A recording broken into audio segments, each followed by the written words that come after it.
संबित पात्रा, कांग्रेस कह रही है नमो कंट्रोल ब्यूरो है, बोले क्या कहिएगा? नहीं, कंट्रोल ब्यूरो तो नहीं होना चाहिए ना। देखिए, ये हर कोई जानता था कि बॉलीवुड में क्या चल रहा है। मैं किसी का नाम नहीं ले रहा हूं, मैं कोई दीपिका पादुकोणे का नाम नहीं ले रहा हूं, मेरे को उससे मतलब भी नहीं है। मगर अगर किसी स्थान पे कुछ व्यक्ति ऐसे थे जो ड्रग ले रहे थे, ड्रग लेना गैर कानूनी है और एक कंट्रोल ब्यूरो है जो ड्रग को और साइकोट्रोपिक सब्सटेंस को लेकर देश में बनाया गया है, तो स्वाभाविक रूप से उसको काम करना चाहिए। वो काम कर रही है, अगर वो काम कर रही है तो दूसरों को परेशानी क्यों हो रही है? दूसरी बात मैं बताना चाहूंगा, चाहे दीपिका हो, चाहे सारा हो, चाहे श्रद्धा हो, किसी को किसी ब्यूरो ने कन्विक्ट नहीं किया है। ये केवल उनको एक अपॉर्चुनिटी दिया जा रहा है, एक मौका दिया जा रहा है कि वो आए और अपने विषयों को रखे कि जो भी उन्होंने किया है, जो भी उन्होंने कहा है अपने चैट के माध्यम से, वो सही है या नहीं है। और अगर सही है तो देखा जाएगा आगे क्या होता है, जो कानून के प्रावधान है। और अगर सही नहीं है तो कोई चिंता करने की विषय ही नहीं है। मुझे लगता है इस पर राजनीति नहीं होना चाहिए, चाहे हम हो, चाहे आप हो, चाहे कांग्रेस हो, चाहे कोई और पॉलिटिकल पार्टी हो। ड्रग का मेनेस हिंदुस्तान से समाप्त हो, ये तो बॉलीवुड खुद चाहता था, तभी तो उड़ता पंजाब जैसा मूवी भी उन्होंने बनाया था। आज इस प्रकार का दुलट्टी लेना ये उचित नहीं है। लेकिन राजनीति तो हो ही रही है ना डॉक्टर पात्रा। अब तो ये कहा जाने लगा कि दीपिका पादुकोण जेएनयू गई थी, इसलिए एनसीबी ने समन कर दिया उनको। जो सरकार के खिलाफ बोलेगा वो किसी न किसी मामले में फंसेगा। देखिए, दीपिका पादुकोणे जेएनयू गई थी या नहीं गई थी, दीपिका पादुकोणे के चैट बॉक्स में घुसकर, व्हाट्सएप में घुसकर भारतीय जनता पार्टी ने परकाया प्रवेश करके ये सब चैट नहीं किया था कि मुझे माल चाहिए, मुझे नहीं चाहिए। उन्होंने किया है नहीं किया है वो एनसीबी को बताएंगी। ना ही हमने किसी को बाध्य किया है बंदूक पकड़कर कि आप ड्रग लो। भारतीय जनता पार्टी ये तो बाध्य नहीं करती है। अगर आपने ड्रग नहीं लिया है तो आप एनसीबी को बताइए कि आपने ड्रग नहीं लिया है। अगर आपने चैट किया है और ये चैट सामने आया है तो आप बताइए कि हाँ हमने चैट किया है। नहीं चैट किया है तो बताइए हमने चैट नहीं किया है। इसमें भारतीय जनता पार्टी राजनीति कर रही है, किसने कहा है? देखिए, राजनीति कौन कर रहा है?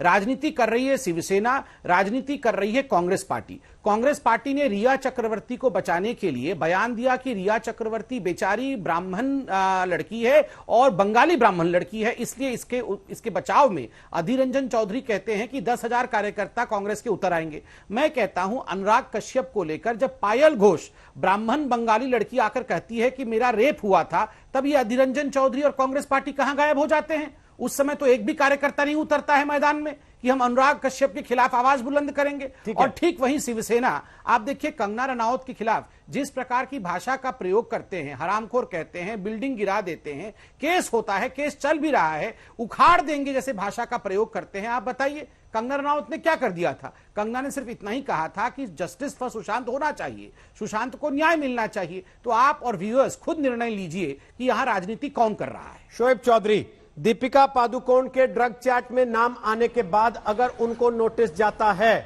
तो यह कहकर क्यों बचाव में उतरा जाता है कि साहब ये तो सरकार जानबूझ के टारगेट कर रही है क्योंकि ये सरकार के खिलाफ बोली थी और जेएनयू गई थी?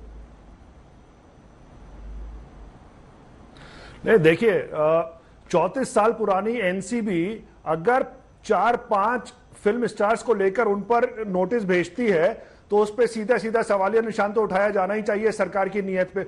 और अकेले इस सरकार की नीयत पे नहीं, पिछले 34 साल से जब से एनसीबी फॉर्म हुई है तब से लेकर आज तक जितनी पॉलिटिकल पार्टीज आई हैं, they have been working in hand in gloves with each other. Karnataka में अगर बीजेपी का कोई नेता पकड़ा जाता है ड्रग्स के साथ तो वही दूसरी पार्टी का नेता हैदराबाद में पकड़ा जाता है, वो है। अभी संबित पात्रा साहब ने पंजाब का जिक्र किया, तो पंजाब जब उड़ता पंजाब था तो पंजाब आज भी उड़ रहा है जबकि सरकार दूसरी बदल चुकी है। तो ये तो सारी political parties hand in gloves है, सिर्फ बॉलीवुड ही का इन्वॉल्वमेंट नहीं है। मुझे लगता है इसमें नेताओं का भी बहुत सारा इन्वॉल्वमेंट इस चीजों में है। और जहां तक इन्होंने अनुराग कश्यप और पायल घोष का जिक्र किया, हेलो, तो अगर अधीर रंजन चौधरी ने रिया चक्रवर्ती का फेवर किया तो भाई आपने भी राजनीतिक तौर पे एक तीर से दो शिकार साधने की कोशिश की। अनुराग कश्यप पे भी निशाना लगवा दिया और एक दूसरी बंगाली लड़की को विक्टिम बना करके खड़ा कर दिया। अरे मैं जरा आता हूं इसमें। बोलिए संबित पात्रा।